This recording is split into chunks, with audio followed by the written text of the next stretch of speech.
Good morning, afternoon, evening, ladies and gentlemen. I'm George Moss again here at allpointstv.com and also WFOV 92.1. And we're very glad to have them aboard as always, and very proud of the fact that we can partner with such an outstanding studio production over there on University Drive. And I want to give a shout out again to Mr. Paul Herring, who's doing an absolute fantastic job over there with the up-and-coming studio. And I want to thank him for allowing us into his audience base. We're here at allpointstv.com, and we are again coming to you. We just one day later today because of the holiday. We normally tape on Mondays at 2 o'clock in the afternoon. We're taping today at 1 o'clock on Tuesday, the day after Labor Day. And I hope you will stay tuned for the next hour. We have basically three things we want to do today. We want to talk about the two funerals that occurred this past weekend, John McCain and the great songstress, the Queen of Soul, Aretha Franklin. And we are going to have two guests come in at the halfway mark, and they're going to talk about a production going on at the McCree Theatre. They're putting on the play Raisin by Lorraine Hansberry, and we're going to talk about that for a few minutes. And then we're going to go back to our format, and we're going to finish up with a discussion on the opening hearing with in the Senate with Brett Kavanaugh, who is being questioned about his role if he is in fact confirmed on the Supreme Court. As you know, the president makes the appointment, and then the Senate has to confirm the appointment by majority vote. Let's start off with the two funerals that happened this weekend, and I want to talk about these two funerals because both of them were, in their own way, problematical. The John McCain funeral and also the standing of John McCain was basically fraudulent, and I'm going to go into that just a little bit in terms of the claims that were in fact made about John McCain and why there was so much ado about his funeral. Of course, you know, he wasn't so happy about having the President of the United States there, which I thought that was classless to disinvite the Commander-in-Chief and the President, but to invite those persons that were his political opponents all of his political career. And then, of course, at the end, John McCain was great because he joined forces with those who opposed to the presidency of Donald Trump. And so this hypocrisy that you saw in that particular funeral, we'll start with that. John McCain was not the statesman that he pretended to be. And we have to be honest here in terms of John McCain's legacy. John McCain, I give him credit for the call to serve the country, although the war in which he was in fact serving at the time that his plane was shot down in 1967, I think it was in October 1967, the war became very unpopular, but you have to give John McCain credit for having the call, answering the call in this war, although this war became more and more unpopular as we went down to the end results of it, pulling out the war as happened under Richard Nixon, which might have been what led to Nixon later on being forced out of office. That might have had something to do with it. The Watergate and all of the other things were the pretensions that were used in order to hound him out of office. It wasn't really he was not really put out of office, as you recall, by going through the political process that's mandated in Article 2, Section 4. And that particular part of the language in the Constitution requires the president to be brought up on charges in the House of Representatives under Article 1, Section 2, Clause 5, where it says that the House should have the sole power of impeachment. And then after the impeachment, don't forget the impeachment is only the accusation of wrongdoing while in office, which that did not even happen. it's referred to the Senate for trial, and that's in keeping with the language in Article 2, Section 4, which says the President, Vice President, and all officers of the United States, all civil officers of the United States, shall be removed from office upon impeachment for and conviction of treason, bribery, and other high crimes and misdemeanors. And now that process, no part of that process was carried out in the Nixon administration. Was hounded out of office by the media. That's doing the same thing now with Donald Trump that they did back in that time period, and the same culprits are still around this presidency as they were around the presidency of Richard Nixon, doing this undemocratic behavior that you saw back in 1974 when Nixon was forced to resign August 9th, 1974.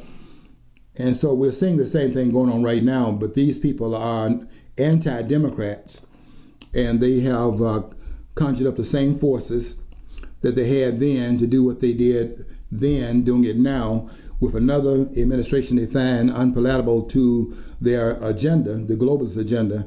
And Donald Trump, no matter what you think about him, is standing in the gap between that agenda and the agenda of the globalists, the agenda of the globalists, and those and the agenda of the nationalists. Donald Trump, whatever you say about him, Donald Trump is a nationalist leader. He's a populist leader.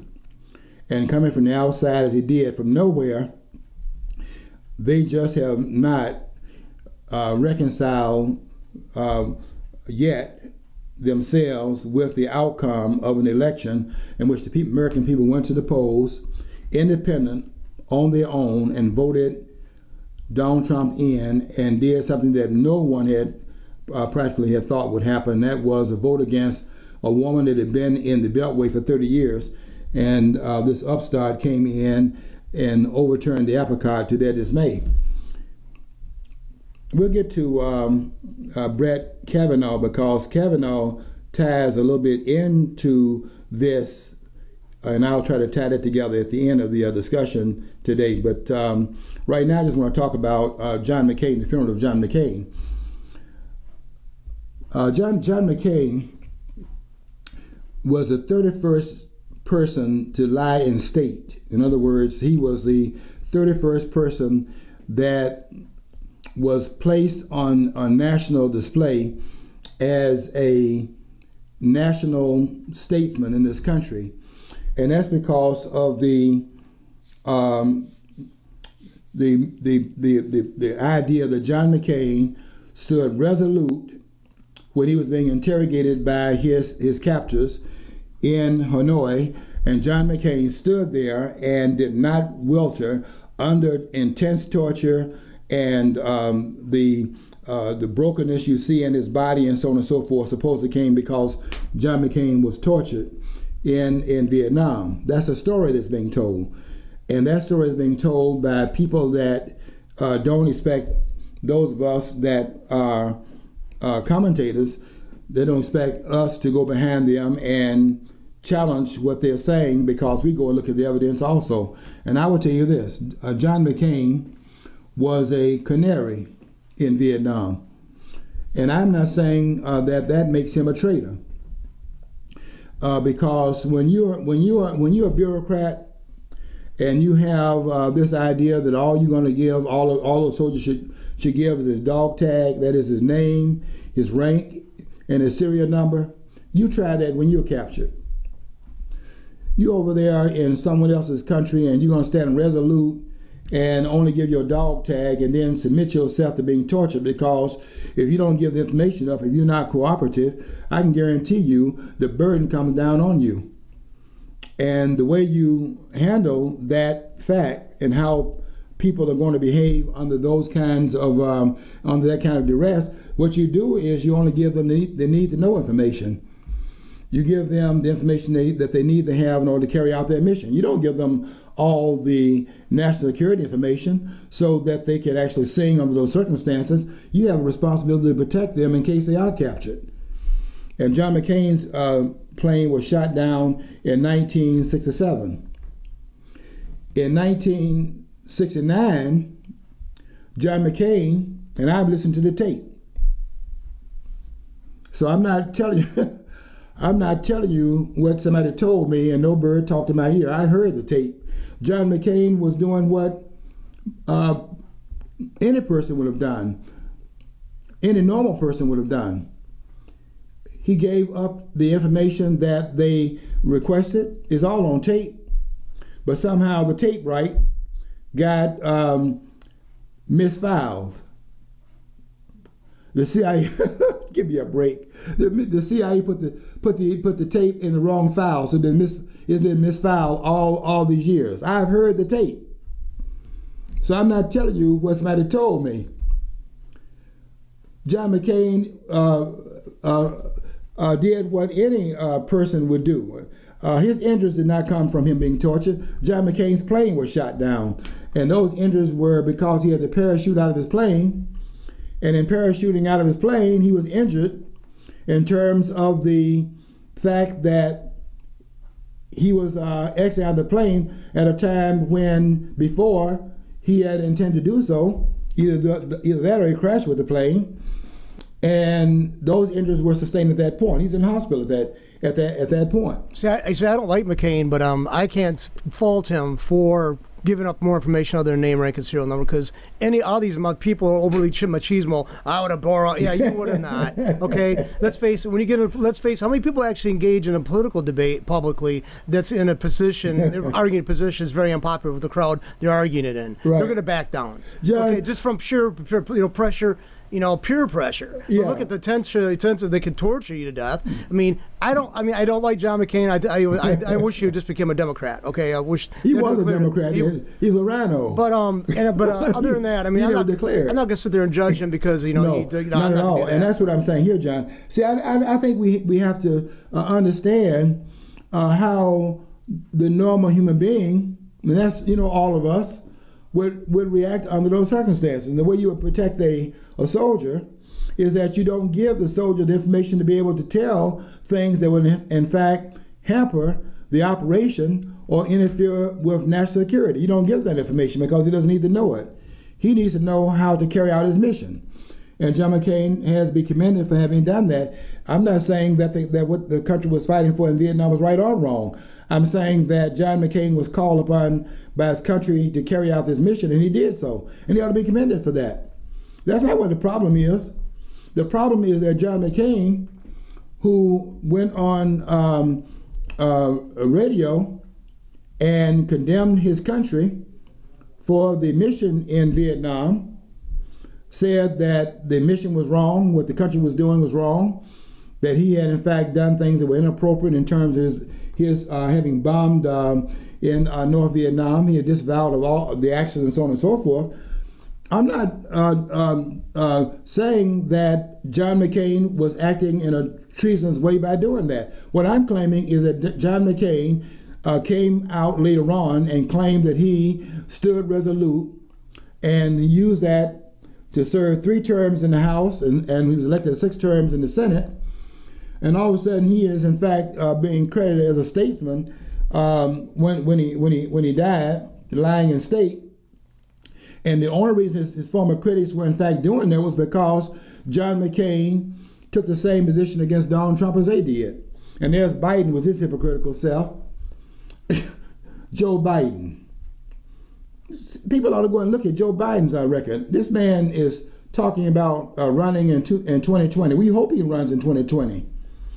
Well, his record can come out. The record that he had in terms of running that fiasco with Clarence Thomas.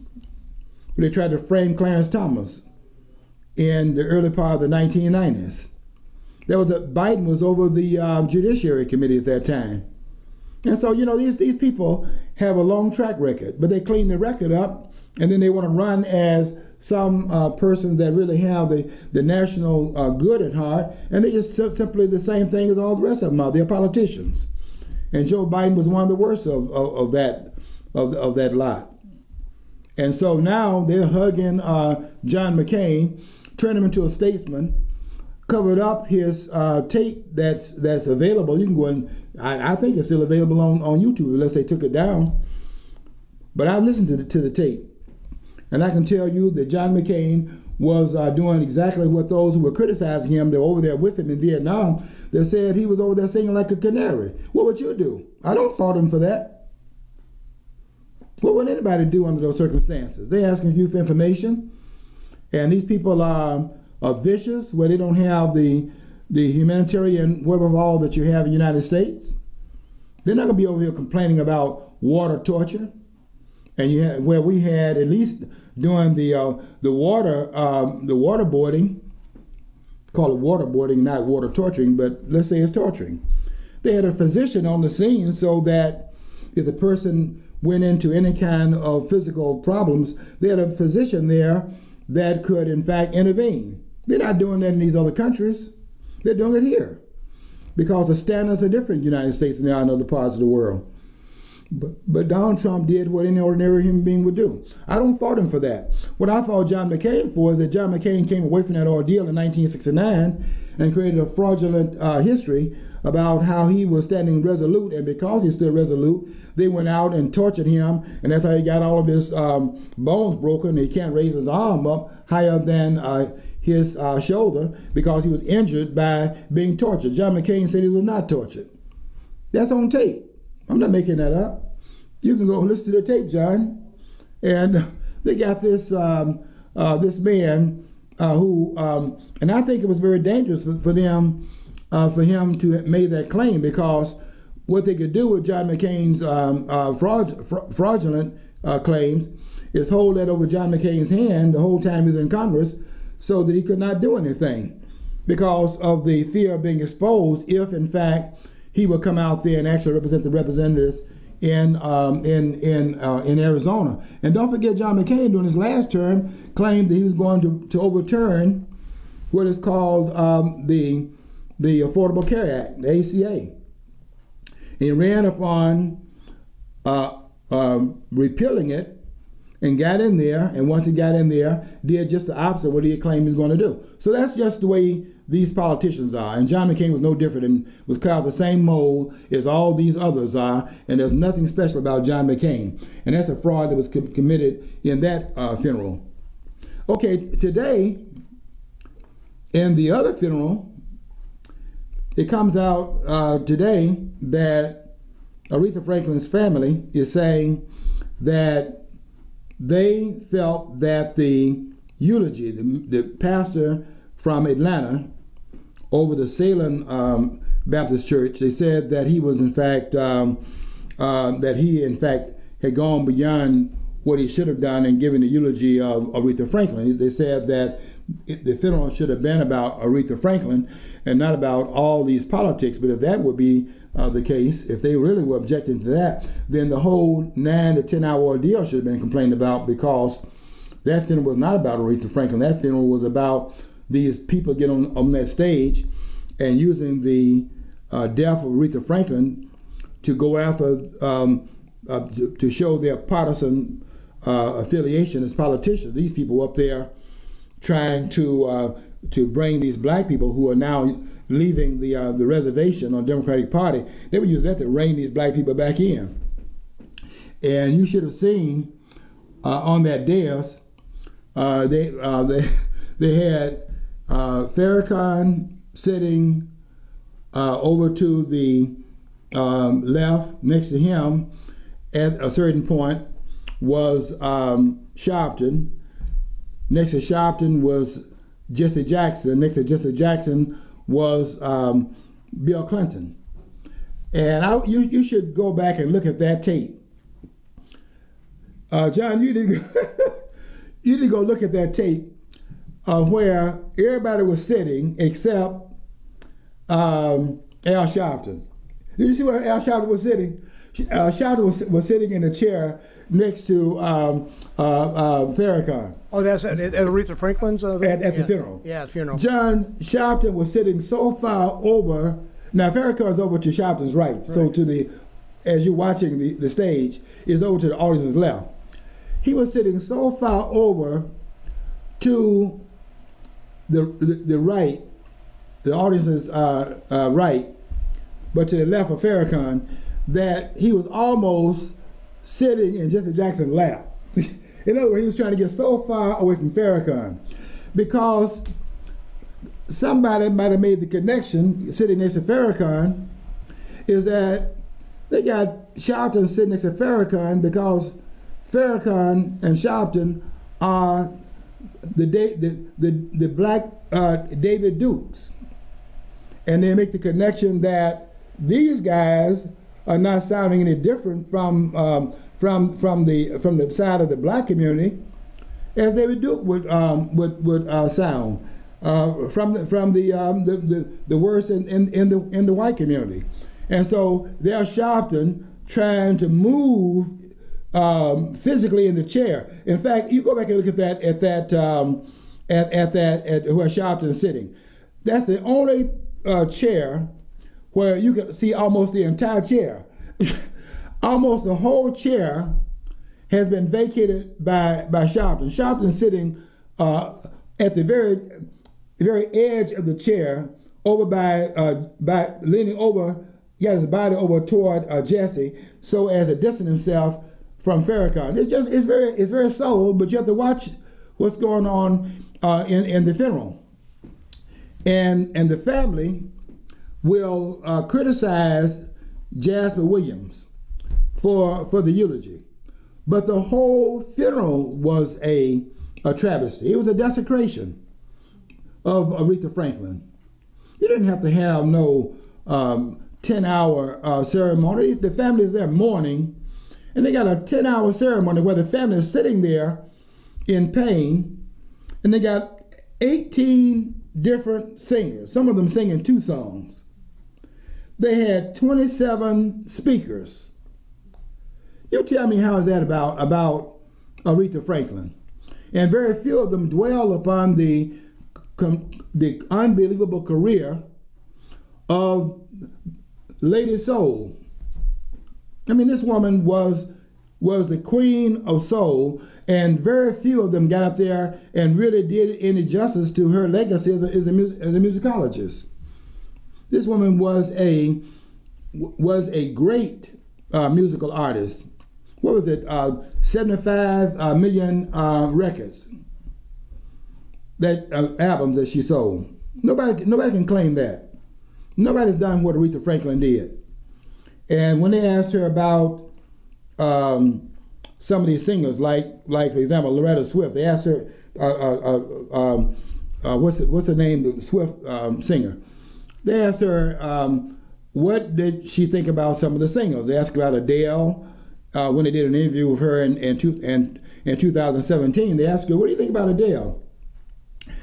And Aretha said that a great songwriter.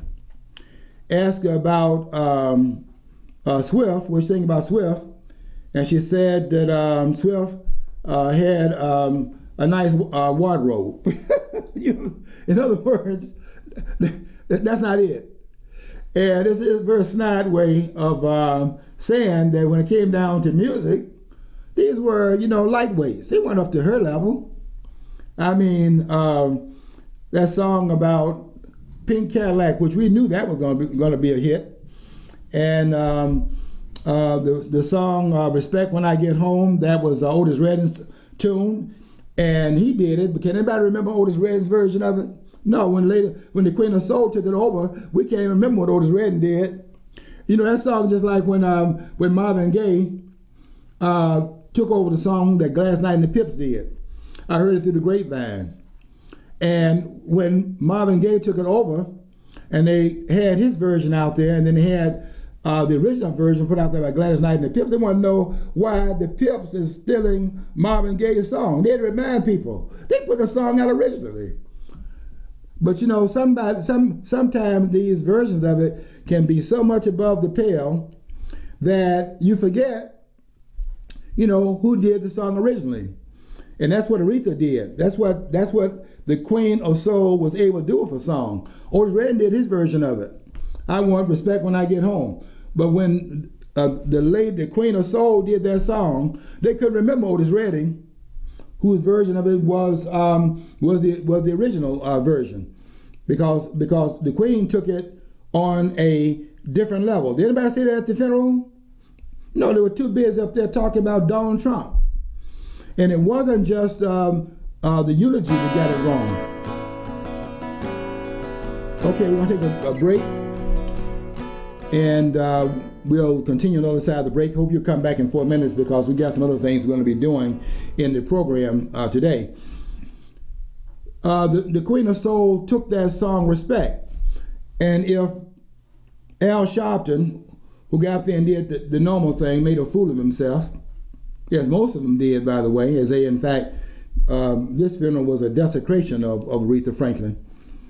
And Al Sharpton, if he really respected the Queen of Soul, he would have at least learned when he was discussing the song, not at the funeral, but earlier, when he was talking about Aretha Franklin singing about respect. She spelled the words out in the song, and Sharpton still couldn't spell it. John, Al Sharpton was spelling the word respect, R-E-S-P-I-C-T.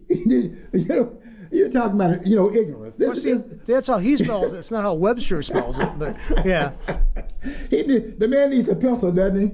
When he goes into Webster, he needs to write his own. I guess he was speaking Ebonics. This is Ebonics. R-E-S-P-I-C-T. That's a different spelling of that word. Even though Aretha Franklin in the song said R-E-S-P-E-C-T. Find out what it means to me.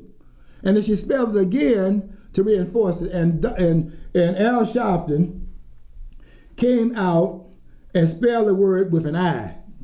And this is the kind of ignorance standing in front of black folks as leadership. Now look at what they made out of Dan Quayle spelling potato wrong. Okay. Another ignoramus. Okay, but they did that. But you're not going to even hear, except for you and other people who are kind of picky about it, you're not going to hear any kind of press release on this because who he is. And don't forget now, then, in terms of that case of spelling potato, we had a third grader that corrected Quayle. Quayle couldn't run for president because he was exposed in 1992. So when, I should say, in 1996, he couldn't run. When Reagan stood down in 96, Quayle couldn't run because Quayle had been exposed prior to that. But this is the kind of thing that we have representing passing for leadership in this country. And these people are not even able to spell simple words. These are this kind of leadership that we have in this country. Potato, and people thought the word potato had an E at the end of it, and so thought that the word was potato. So if toe got E at the end of it, then potato, which sounds like it at the end, it must have an E at the end of the word also. This is the leadership that we have now, folks, and we have this passing in the black community's leadership as well.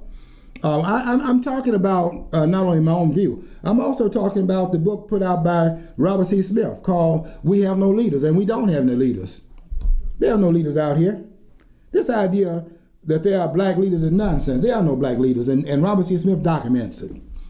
And he documented that based upon what was said to him down at Prairie View University. He didn't believe it at first when he heard it, and he heard it from this great man that wrote the book called The Crisis of the Negro Intellectual, talking about Harold Cruz. Cruz said that at Prairie View College, and that's Robert C. Smith heard it, didn't believe it, and then went out and did the research and came up with this man was telling the truth. And then he wrote a book about it, said we had no leaders. And we have no leaders. If we have leaders, why we have all these problems? And Cruz had written that there are no black leaders, because if we have black leaders, then where are their communitarian solutions to problems facing black people? Okay, we're now at the halfway mark, John, and we're going to stop for a minute and bring our guests in and have them to come into the studio so we can talk about the production they're putting on at the McCree Theatre. So can we show them into the studio at this point?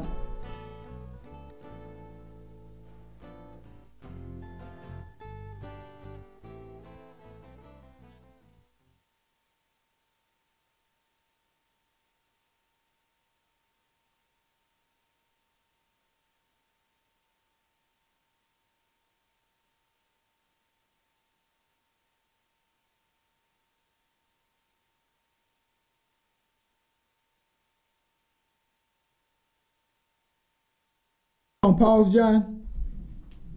Okay, we're back. We're back live. I want to welcome our guests. We have two guests in the studio right now. Those of you who are listening to us on WFOV, we have Mr. Nasir Muhammad. That's great. I want to welcome you to the studio, and also Miss Marie Blacknall. I want to welcome you as well. Thank you. And thank you both for coming to the studio. Glad to have both of you. From Unity, a group that has been meeting for a while. About how long has Unity been set up? It's been a little over a year, about maybe a year and a half. About a year and a half. And you're putting on a production we want to talk about here on the air today and find out what that production is about. So tell us a little bit, first of all, about Unity, the organization that you're heading. Well, Unity, we just started it about, like I said, a little over a year ago. The purpose of the organization was for us, the people to come together, not as a particular group, but just as people of the human race, and in order to love one another. You know, let's skip all the divisions, the Christians and the Muslims and the Jews. It's just about people coming together. That's our motto, bringing the people together. Mm-hmm. I like the idea of your spelling of that word unity, where you have Y-O-U-N-I-T-Y. So it's like unity, which is about you. Exactly. And all the ones who would be affiliated with the organization. This is Miss Blacknall's brother. And Nasir, I want to welcome you as well. Thank you. Nasir is the treasurer of the organization, and yes. so I keep all the money. He keeps all the money, and still here. He's not in Switzerland, so we can kind of trust him. He hasn't run off with the money. Tell us about the production, though. I know you're putting on a play. Yes, we're putting on A Raisin in the Sun by Lorraine Hansberry. The production is to raise funds. What we like to do is to have a program for disadvantaged children. So we're trying to raise funds for that. So this is a fundraiser. The play is, well, the way they describe it is about a family living on the south side of Chicago in the early 50s. And my take on this play is about dreams, because it was inspired, the title of the play was inspired by a poem by Langston Hughes. And he said, I'm just going to give the beginning of the poem. He says, whatever happens to a dream deferred, does it dry up like a raisin in the sun? And that's basically what this play is about. It's about dreams and what can happen to your dreams. And I think it's relevant then, and it's very relevant right now, today. That poem that you quoted by Langston Hughes, What Happens to a Dream Deferred, was written during the Harlem Renaissance, and then Lorraine Hansberry in the 50s picked up on the ideas you're saying, and exactly. then wrote the play. I think that was the first play that was on Broadway. Am yes. I correct in saying that? The first, it was either the first African-American play or the first African-American play yeah. Mm-hmm. on Broadway. So how are we coming out? Now, what's the price of the tickets? What date is it going to be? The tickets are $20 per person.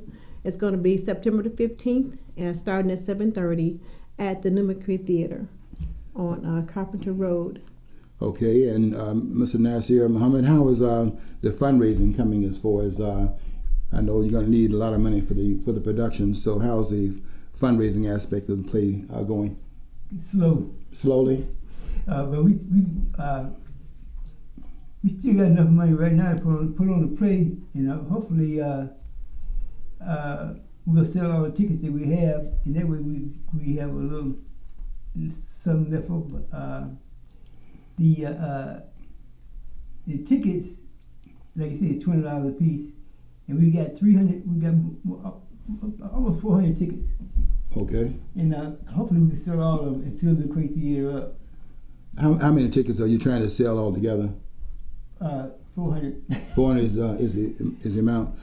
Well, I can tell you that I did my part. The first of my part, I got to do others as well. But I'm going to get some more tickets. But we were given 10 tickets a piece at $20, and yeah.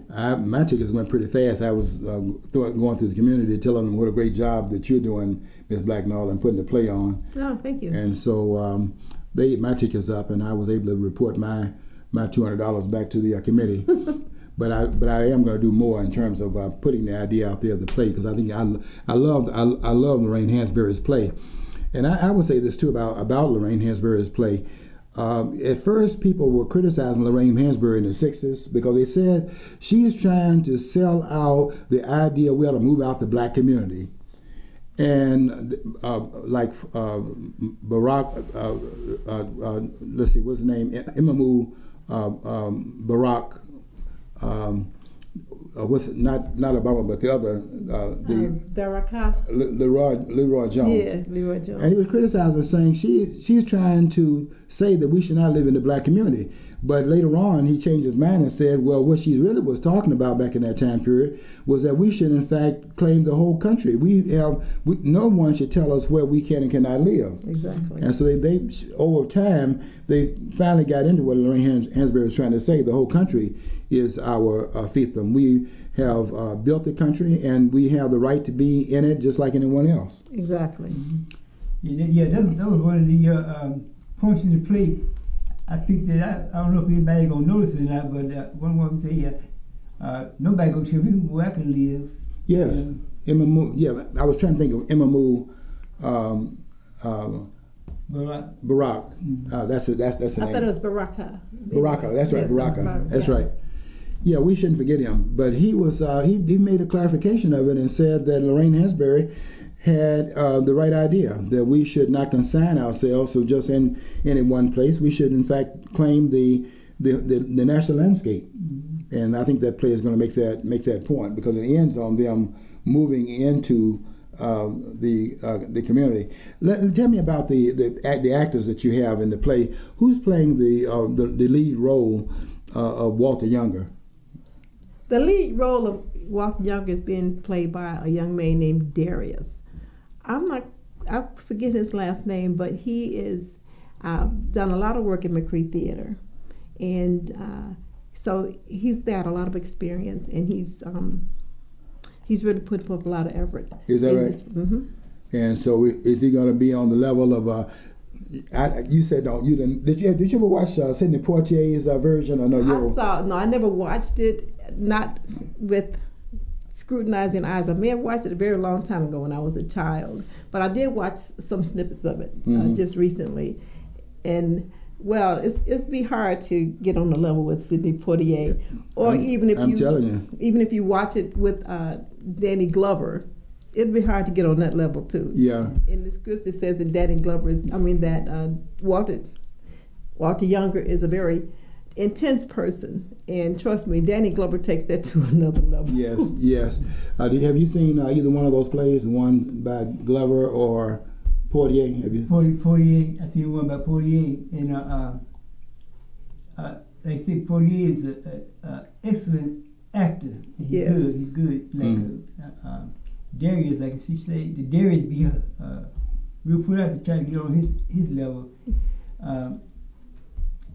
Sidney Poitier, he's a very good actor. Right. Yes. He goes. Darius would have to study Sidney Poitier for almost a year before he can get on that level. On that level, that was some acting there. Sometimes you make these classics and you try to do them over again. That's hard to top what Poitier did. Exactly. In that film. Tell us again about the date and time and the price of the tickets, so we can be reminded of what will be required. Okay, the date is September the 15th. It's on a Saturday. The time is going to be at 7:30. The tickets are $20. $20 per person. That's in advance or at the door. Okay, same price at the door as in advance. Exactly. And I want to commend the two of you for you're the strong ones, because sometimes you start these groups, you have all of the shouters, and then you dwindle it down to the ones who are committed, and you all are still there, and you're still bringing forth unity in the community. And I want to commend both of you for the fine job that you're both doing. Well, thank you so much. Yeah. Like you said, this is a dream. The mother has a dream. Walter has a dream. The daughter has a dream. She wants to be a doctor. And what about Ruth? She has a dream. No. Ruth. The only dream that Ruth had was to help Walter be successful. Right. She did. She did have a dream. She said they talked about how what plans they had when they first got together, when they first had their first baby. But of course, none of it happened. So she had a dream. It wasn't a big dream, but she had a dream. And the little son, the little grandson of the mother, the grandmother, he had a dream to walk about in his own house. Yeah. Well, give us that time and date again, and the price of tickets one more time. Then we're going to go back to the format we had prior to you coming in studio. We're glad you're here. Tell them one more time about the date, the time, and the price of the tickets. Okay, the date is September the 15th. It's on a Saturday. The time is at 7:30 p.m. at the new McCree Theatre on Carpenter Road, and the tickets are $20. Okay. Thank you again for coming in. And, thank you for having us. And thank you, Dr. Moss. Okay. You're a very helpful person. I appreciate that. And thank you for coming to allpointstv.com. You know, you're going to, sometimes when people come into the studio for the first time, they don't realize they're on camera. There's a camera in here. Okay. And so it's not candy camera. You're on camera. And you'll be able to see this on allpointstv.com on the podcast program on YouTube. Okay. Okay, so it's not just the radio production. Okay, thank you for coming in. Okay, thank you. And we will see you at the next meeting on Saturday. I'll be there at 2 o'clock. Okay. And thank you for coming in and enlightening our audience about your program. All right. Okay. Okay, we're going to go back to, thank you, Nasir. Want to thank our guests again. That's Mr. Nasir Muhammad and Miss Marie Blacknall for coming in and sharing the information with us about the production coming on the 15th of September. It'll be at the McCree Theatre. The price of tickets is $20, and it's well worth it. I've been at some of the rehearsals, and this production here is going to be one of the top productions they've had on this play. This play has been done quite a few times, and it takes some tremendous actors to pull this off, particularly coming behind such studied actors as the great Sidney Poitier and Claudia McNeil, who played the role of the mom. And then they had the great Ruby Dee, the late Ruby Dee, who played Walter Younger's wife. And that was just a cast. I don't know how you can top that cast, but this cast here is going to put on a great performance, and that'll be on the 15th of September. Don't forget to come out, and the price of tickets is the same at the door as they are before the program, and that price is $20, and we'll be glad to see you there. I want to end the program on the discussion about Brett Kavanaugh, who is now going before the Congress, and his confirmation, I think he will be confirmed. His confirmation is the hearings for it started today, and I think that over time, when the vote is taken, he will be confirmed by a fairly comfortable margin, probably about maybe 6 more votes for his confirmation than those that are against his confirmation. So I think he will be confirmed. But the reason for that is because they're going to have the vote before the election, and there are 6 Democrats that are running for re-election in states that Donald Trump won by double digits. And I think that that's going to have an effect upon how they're going to vote. If that were not the case, if they have this vote after the election is over, you can pretty much be assured that this vote would be much closer. It probably would still pass by maybe one vote or so, with the vice president being able to break the tie.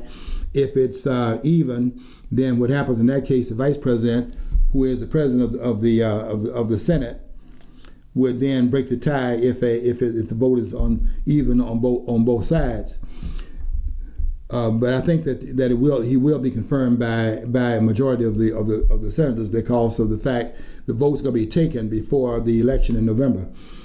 And the Democrats who are running in states that Donald Trump won, by a large margin, they're going to be put behind the 8 ball. They're not going to be able to stand the pressure of voting against the president, and then running in a campaign later on this year, and having to run in those states where Donald Trump is very strong.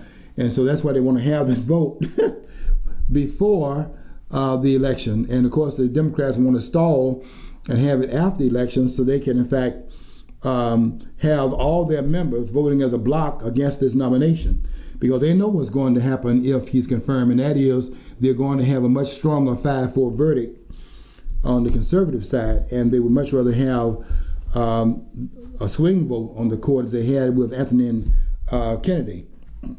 Kennedy was a swing vote, but I don't think you're going to be able to call the vote of Brett Kavanaugh a swing vote, because Brett Kavanaugh, if you read the 300 reports he's written, Kavanaugh is a staunch conservative. And that just means, to me, that all that means is that he's a what you call a strict constitutionalist, somebody that is not going to make law on the bench. He's going to, in fact, ferret out what the law requires and then rule accordingly. And anyone that would be against that is because they want the judges to, in fact, legislate from the bench. That's not what the judge is supposed to be doing. The judges are supposed to, in fact, interpret the law, interpret the Constitution, and tell us what the law is based upon the Constitution mandates, not to make the law up on the bench based upon their own feelings about what the law ought to say. The question is, what does the law say? And this idea that the Constitution is a living document is only living in the sense that it can be amended. And if you don't amend it, then the Constitution is the document that says what it says. But they want to make it a living document in terms of it can be interpreted to mean whatever the people on the court says it means, rather than amending it, which is through the amendment process, where you have we've only amended it in one way, and that's 2/3 of the members of the House and 2/3 of the members of the Senate will in fact propose an amendment, and then they will submit it to the states, and then it requires 3/4 of the states to ratify it. We've only had that process as a way of amending the Constitution, and we have amended the Constitution really 18 times. I know people say, well, we got 27 amendments. That's true. But we amended, the first 10 amendments were all amended at one time in 1793, when the Constitution was amended. The first 10 amendments were added to the Constitution at one time. So that's one amendment process, and then 17 additional times, which would be the other 17 amendments, which would be passed based upon the other 17 added to the Constitution later on. The Constitution was only amended after 1803. The Constitution was only amended. The last time the Constitution was amended was 1803 with the 12th Amendment, and it wasn't amended again until after the Civil War. That's how the document was looked at as being almost sacred, that you don't just simply lightly amend the Constitution. It is to stand as the framers intended it. And then I said it wasn't amended again until after the Civil War. The 13th Amendment wasn't added to the Constitution until December of 1865. And then the 14th Amendment in 1868, and then the 15th Amendment in 1870. And that would be the 13th, 14th, and 15th Amendment. It wasn't amended again until 1913. And then you have the 16th Amendment passed in that year, and also the 17th Amendment passed in that year, in 1913. So so it's a living document in the sense that it can be amended, and if it's not amended by the constitutional mandates, then it can't be amended by those on the bench, and that's why they fear Brett Kavanaugh, because Kavanaugh is going to be, based on his rulings, is going to be a strict constructionist or a strict interpretationist, meaning that he is going to cover the letter of the law. And although they're saying that Roe v. Wade is settled law, it's settled law only because the law that it has not been overturned. It's not a settled law in terms of what the Constitution requires, because there's no mandate in the Constitution of Roe v. Wade. That's a ruling made by the court. Here's what I think of as, okay, I don't think the original framers would want people to interfere with what's going on in somebody else's body. However, what I'm saying is they also wouldn't want to create organizations to actually fund them using taxpayer funds, because they didn't have ability to do that at the time of the founding of the Republic. So if anybody who wants to say the Roe v. Wade funded through like Planned Parenthood, all these organizations, is constitutional, I think that's absurd. Yeah. Because they simply didn't. So I think part of it's like, yeah, I think you have a right to do what's with your body. However, the addendum now to say now people are on the hook to provide you with these things to take care of your own self that way. I think that's not even stretching. That's totally destroying the intent of the framers. Yeah, the framers, John, you're wrong about that part though. In terms of how the framers would have viewed Roe v. Wade, they'd be horrified by it. And you can tell that by what Jefferson wrote in the second paragraph of the Declaration of Independence. We hold these truths to be self-evident, that all men are created equal, that they are endowed by their Creator with certain unalienable rights. When are they endowed by their Creator with certain unalienable rights? At the point of conception. Because if you're not allowed to continue the process after conception, then you don't have the right to life, liberty, and the pursuit of happiness. They would be horrified over Roe v. Wade. But at the same time, let us say this, that Roe v. Wade should not, because it's not in the Constitution as a prohibition, it should not be mandated by the federal government. Why? Because the federal government is a government of limited powers. That's kind of the point I was bringing. I was going to say that I don't think the founders said, yeah, go ahead, abort your babies. I didn't think that. No, not that at all. But I think exactly what you just said. Yeah. See, the framers would not have, they would be surprised that the federal government that the courts would have entered into declaring in Roe v. Wade. You know why? Because that is not a federal government mandate. It's not, in fact, one of the laws, one of the rights given to the federal government in Article 1, Section 8, where they itemize the law, the mandates of the federal government are itemized. They are limited and mentioned. They're delegated to the federal government. And for them to go outside that and say they can therefore make this decision for all the states, that's a state prerogative. And in that sense, they're out of order. It's bad law all the way around. It's bad law. Because the Roe v. Wade basically was snuck in by a bunch of activists to use one test case. They got to push through on that. Later, I guess the woman who was the subject of that, later on came on board and said she was vehemently opposed to it now, or she had, serious misgivings about what she did and all that. So, but it's bad law. It's bad law, but we have to. There's so many different issues involved in it. The law is bad because it overreaches. The federal government is involved in overreaching, but it's also this idea of a person being able to control their own body. The fact is that they do control their own body. Nobody made them involve themselves in a sexual act. Nobody forced themselves on them in terms of that. But they're not. But that's not part of their body. They weren't born with any of those parts that are in their body at conception. That is to say, there's not their kidneys. It's not their limbs that are growing out from the spinal cord and so on and so forth. As a baby, as a fetus is being formed, those are things added at the point of conception. And this idea of controlling your body, that is not the issue here. What the law is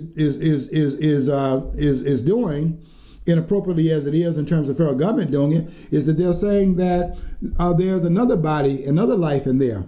And is that life in there that the court got involved in making a ruling on? And the federal government should not have made the ruling. That is a state ruling. And each state has to decide for itself how it's going to render under that, because it was not something that was in fact ceded to the federal government.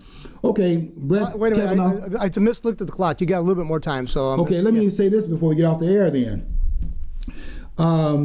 Brett Kavanaugh is up for the confirmation as the next judge in the Supreme Court, and he's going to be confirmed in the Supreme Court because the Republican Party will have the numbers, and the Democrats, they're going to be at least 6 Democrats going to join onto the voting for Kavanaugh, who's thoroughly qualified. But the reason why Kavanaugh's position is being voted upon as him going on the court is because the Congress went along with the Republican Party that said that the lame duck president, Obama, should not make that choice. Now, they agreed with that because they thought that Hillary Clinton was going to be the president, and so they went along with that. They never thought that Donald Trump was going to win the presidency and therefore come in behind Obama, and that he didn't make any choices. This would be the second choice of Donald Trump on the Supreme Court, and if he makes another determination, I think he will before he gets off the air, because I think that Ruth Bader Ginsburg is going to be going off the court, certainly if he wins the second term. And so this is being determined by Donald Trump, and they don't like that.